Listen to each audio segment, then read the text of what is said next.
Hey, salut la team lactée et bienvenue dans cette actu à l'été. Alors aujourd'hui, je voulais revenir sans préambule comme ça. On attaque direct. C'est sympa dès le réveil. Vous voyez, je m'étire avec vous. Vous avez bien dormi? Ça va? Ouais, vous êtes en forme? Non, parce qu'on va attaquer direct, hein. On s'échauffe un peu, on dit comme ça. Allez, on se sent bien. Bon, si vous voulez continuer et terminer votre échauffement dans les règles de l'art, cliquez sur abonner, bien sûr, abonnement, et sur la petite cloche. Voilà. Et si vraiment vous vous sentez d'humeur, genre vraiment vous sentez que vous devez faire un étirement profond, vous voyez, je vous conseille de télécharger l'application À pas de moi allaitement. Voilà, oui, ça va. Ça va réchauffer vos petits pouces, comme ça vous prenez votre téléphone, ça, vous voyez, vous êtes dans l'étirement de la main et des doigts. Franchement, on va jusqu'au bout de l'étirement. Puis vous téléchargez l'application À pas de moi allaitement. C'est l'application qui facilitera votre allaitement, tout simplement. Voilà, avec plein d'outils qui vous redonneront confiance en vous et tout et tout. Donc allez-y, téléchargez-la, ça vous fera du bien. Et ça terminera de vous réveiller en douceur. En attendant, si vous êtes resté jusque-là, eh bien écoutez, on va entamer la vidéo d'aujourd'hui. Je n'ai pas d'article à vous lire à proprement parler puisque je ne pouvais pas lire cet article. Mais toutefois, j'en ai fait tout simplement une petite synthèse. Et en fait, je voulais juste revenir sur un tout petit truc.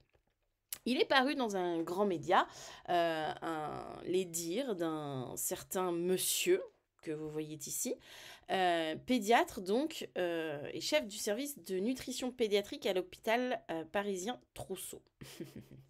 Donc dans cet article, monsieur Patrick Tougnan, hein, professeur en nutrition, dit quelques petites choses. De rien du tout. Il nous dit que l'allaitement maternel est meilleur que le lait infantile en termes de bienfaits, ça ok, pour la santé et le développement neurologique des enfants, ça toujours ok. Mais les enfants nourris au biberon, alors toujours cette fameuse petite formulation, hein, des bébés nourris au biberon, je rappelle que je déteste cette appellation, puisque dans un biberon on peut mettre du lait maternel, on peut mettre du jus de fruits, on peut mettre de l'eau, donc tout simplement les bébés nourris donc aux préparations commerciales pour nourrissons sont également en bonne santé. Avez-vous, monsieur le professeur, des études cliniques à nous fournir, s'il vous plaît? C'est pas qu'on vous croit pas, mais c'est-à-dire qu'avec tous les scandales qui sortent en ce moment, c'est un peu difficile d'y croire juste comme ça sur parole. Et il insiste, en fait, ce monsieur, il insiste en fait surtout sur le fait qu'il ne faut pas culpabiliser les mères qui ne veulent pas allaiter. Alors, personne n'a jamais cherché à les culpabiliser, vraiment pas. C'est pas en donnant de l'information sur la composition d'un lait infantile qu'on cherche à culpabiliser qui que ce soit. On peut donner les mêmes informations sur la composition du lait humain. Vraiment, c'est pas pour ça que ça va nous culpabiliser plus.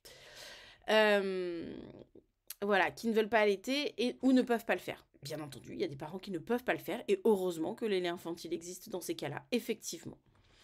Des experts ont récemment appelé à encourager l'allaitement maternel au maximum et ont même demandé l'arrêt de la publicité pour les laits infantiles dans la prestigieuse revue The Lancet. Je vous rappelle qu'on a fait une vidéo à ce sujet. Alors, très bien monsieur, mais du coup, c'est effectivement ce qui est demandé, c'est-à-dire que c'est l'arrêt des publicités mensongères, en fait. Voilà. C'est pas tant l'arrêt de production de lait infantile, c'est pas du tout ce qu'on demande, c'est juste qu'on arrête de nous prendre pour des pigeons. En fait, ce qui est un peu gênant dans l'interview de ce monsieur, c'est que finalement, lui, il s'interroge, en fait, sur la nécessité de défendre les mères qui ne choisissent pas d'allaiter leur enfant. En fait, selon lui, la promotion de l'allaitement maternel, c'est souvent considéré comme culpabilisant pour les femmes qui n'allaitent pas. C'est vrai, c'est un discours qu'on entend et c'est un discours que j'ai récemment eu avec une amie. Le fait de promouvoir l'allaitement humain, l'allaitement au sein, effectivement, il y a des parents qui ne font pas ce choix et qui vont se sentir culpabilisés. Mais à l'inverse, à force de voir des pubs en termes de lait infantile meilleur, et on parle de pub, encore une fois, on ne parle pas du choix des parents, en termes de publicité. À force que les industries des PCN nous fassent des pubs, je ne vous refais pas le laïus, hein, vous avez la vidéo que vous pouvez aller voir pour ça, en nous vantant des mérites à tout va qui sont déjà en plus pas du tout supportés par des études, on rentre dans la tête des gens, vous savez, vous la connaissez? C'est cette pub. Vous voyez de laquelle je parle? Dites-moi en commentaire si vous voyez de quelle pub je parle. Vous savez, il y avait une vache comme ça qui mettait ses 4 pieds, puis hop, il y avait des petits squelettes. D'ailleurs, j'ai toujours trouvé ça hyper flippant. Il y avait des petits squelettes. J'ai mis longtemps à comprendre vendre le rapport, qui comme ça attrapait le lait du pied de la vache. Vous voyez un peu cette pub? On nous a tellement martelé cette idée dans la tête que les nanas, hein, que les produits laitiers étaient nos amis pour la vie, qu'en fait, quand tu ne fais pas le choix de donner des PCN à ton enfant et que tu fais le choix d'allaiter, mais on te juge aussi et on te culpabilise aussi. Mais oui. Et en fait, la chose se vit des deux côtés. Donc, je suis pas... Dites-moi ce que vous en pensez, mais moi, je suis... En fait, c'est une espèce de guerre entre deux pseudo-clans. Hein. Il y a les Capulet et les Montaigu. Mais cette guerre, elle est totalement, en fait, alimentée, non pas par les personnes en question, puisque moi-même, je suis entourée de mamans qui ont fait le choix de donner des PCN et de parents qui ont décidé d'allaiter. Et why not? Chacun fait son choix. Mais je m'en contrecarre, en fait. Ça se passe chez eux. C'est leurs enfants, c'est pas les miens. Moi, j'ai fait mes choix pour mes enfants. Ils font leurs choix pour leurs enfants. Et c'est très bien comme ça. Mais il y a cette espèce de brasier qui est en permanence alimenté par les lobbyistes, par le marketing qu'ils en font, par l'imaginaire des gens, parce que quand tu ne dis pas assez, l'imaginaire prend le pas. Donc, il y a l'imaginaire des gens, et tout ça, c'est un énorme brasier qu'on n'arrête pas en permanence de venir comme ça remuer pour que le feu reste et pour que finalement, il y ait toujours une espèce de guéguerre complètement inconscientisée entre deux parties qui, en fait, sont juste des parents. Ce qui nous relie, c'est d'être des parents et de juste essayer de faire des choix pour nos enfants. C'est tout. Et les choix qu'on fait ne sont pas à juger. Point. Et là, on a quand même une sommité, puisque nous avons quand même affaire au chef de service de nutrition pédiatrique d'un grand hôpital parisien qui vient nous dire « Oh oui, mais bon, quand même, promouvoir l'allaitement maternel, c'est culpabilisant pour les autres parents. » Allô? Et puis en fait, quand vous tapez son nom sur Internet, et vous faites des recherches, vous tombez sur l'image qui est présentement sous vos yeux. Pour ceux et celles qui ne regarderaient pas, il y a marqué « Les différents types de lait infantile et leurs principales caractéristiques » par Patrick Tougnan, pédiatre, hôpital... Non, après c'est écrit petit. Hôpital Trousseau, il y a un mot entre les deux que j'arrive pas à lire. Mais le titre, les gars, arrêtons-nous. Sur le titre. Les différents types de lait infantile et leurs principales caractéristiques. Ensuite, vous allez sur le site de transparence.santé.gouv.fr. Vous tapez le nom de ce petit monsieur. Et là, vous avez, dans les premières pages, donc en gros, c'est un site, si vous voulez, qui vous permet de savoir pour qui, pourquoi, comment ont travaillé certains professionnels. Et donc ce monsieur, entre autres, on voit que en décembre 2017, il a été payé par Nestlé. 2 fois. Dis donc. Par Nutrition Clinique. Dis donc, monsieur, n'y aurait-il pas un certain parti pris dans votre positionnement et dans ce que vous souhaitez défendre? Je ne sais pas, je m'interroge. En petite citoyenne, je m'interroge. Votre propos est-il dénué de tout intérêt? Je ne sais pas, je me pose la question là. Je laisserai soin aux autres abonnés de répondre.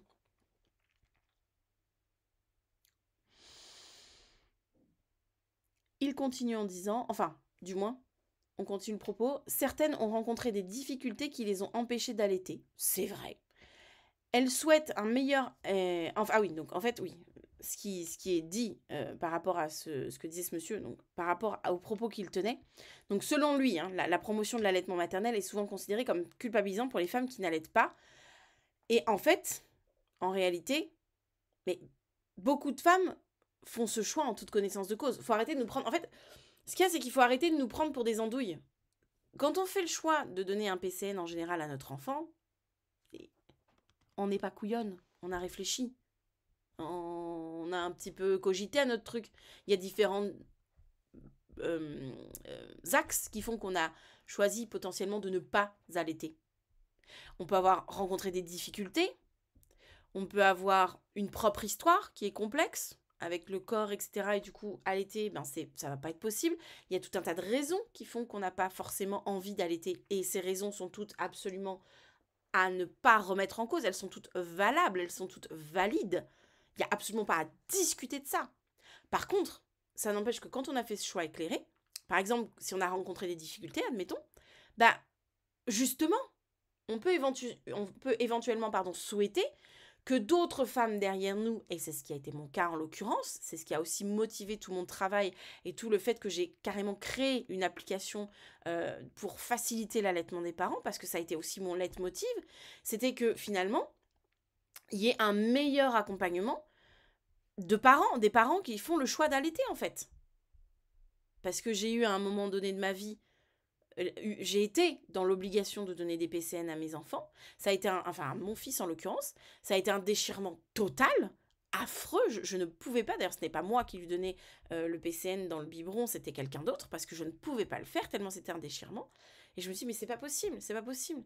Et des années plus tard, j'ai appris qu'en fait, cette situation aurait pu être évitée si j'avais été entourée et accompagnée. Et encore, dans mon malheur, entre guillemets, j'ai eu la chance d'avoir une femme de mon entourage qui avait allaité longtemps, anthropologiquement, et qui m'a soutenue pour que je puisse conserver ma lactation. C'est-à-dire que j'ai pas eu de mastite, j'ai pas eu d'engorgement, bref, elle m'a soutenue pour que je puisse à la fois ne pas me retrouver dans la mouise avec un engorgement, etc. C'est-à-dire que c'est à ce moment-là que j'ai appris que si je drainais pas, j'allais pouvoir me retrouver avec un engorgement et une mastite. Personne ne me l'a expliqué.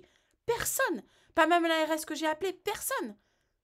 Et elle m'a pris le temps de m'expliquer en me disant, écoute, si on fait ça en plus, ça va conserver ta lactation et tu pourras réallaiter ton fils après la prise du traitement qui t'empêche d'allaiter actuellement. Waouh! Et je me suis dit, mais c'est pas possible. Il faut qu'il y ait plus de mamans qui soient entourées comme ça, qui aient les bonnes infos, qui aient toutes les cartes en main pour faire de vrais choix qui correspondent à ce qu'elles sont. Et que finalement, c'est ça qui va faciliter leur allaitement. Et c'est pour ça que l'application, elle existe aujourd'hui. Et j'ai envie de demander, en fait, j'ai envie de dire que, en fait, contrairement à ce qu'on pourrait penser, et ce que pourraient penser beaucoup de gens, faire la promotion de l'allaitement, les gars, ça rapporte à personne. Hein. On touche rien à faire la promotion de l'allaitement derrière. On n'a pas de lien d'affilié, c'est gratos le lait humain, donc on n'a pas de lien d'affilié derrière. On n'a pas de code promo non plus, hein, c'est pas la peine de demander. Hein. Donc, finalement, il n'y a pas vraiment d'intérêt, j'ai envie de dire, d'intérêt financier à faire la promotion de l'allaitement. Donc,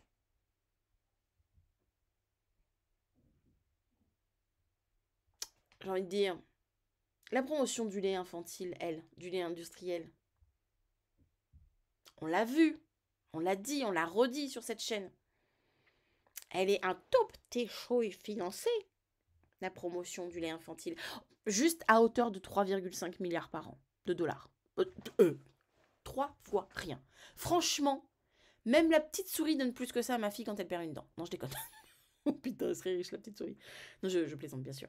Donc, là, on peut se demander à qui profite le crime. Et quand en plus, ce genre de propos vient d'un pédiatre, dont on a vu juste avant qu'il est payé pour des interventions par des gros groupes d'industriels des produits laitiers et des produits commerciaux pour nourrissons, bon,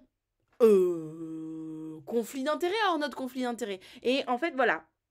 Et ce qui est agaçant, c'est qu'on a d'un côté, on a eu tout un volet d'articles de presse qui ont vraiment dit, bon, stop, faut vraiment ce matraquage de publicité des industriels des PCN s'arrête.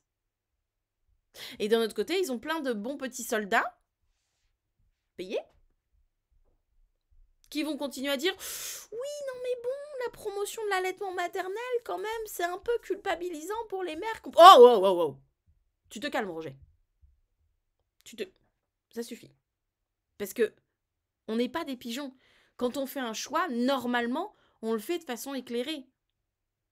On prend le temps de réfléchir à ce choix. Non, j'ai pas envie d'allaiter pour X ou Y raison. Et ça me regarde. Et oui, ça vous regarde. Et non, moi, j'ai pas envie de donner un PCN pour X ou Y raison. Ça me regarde. Mais en général, on a fait ce choix, on y a réfléchi. Ça fait partie des choses auxquelles on réfléchit pendant la grossesse. Donc, faut arrêter. Non, c'est pas culpabilisant. Ce qui est culpabilisant, c'est la façon dont les autres autour, la société, les industriels, les professionnels vont se servir de tels ou tels arguments, dans un camp ou dans un autre d'ailleurs, pour faire culpabiliser les parents sur leur choix, quel qu'il soit. C'est ça qui est agaçant. Et on gagne rien à promouvoir l'allaitement maternel. On gagne rien à promouvoir le lait humain. Il n'y a rien à gagner dessus. Par contre, il y en a, ils se font 5,5 milliards de dollars par an. Moi, je dis ça, Je vous laisse méditer là-dessus pour aujourd'hui. Et je vous souhaite même une bonne journée née. Et je vous laisse débattre de ça en commentaire. Voilà. Allez, vous savez quoi? Sur ces beaux entrefaits, des petits bisous et à demain. Portez-vous bien. Non, vous avez le droit de me dire que vous me... Non, allez, bon, hey, des bisous.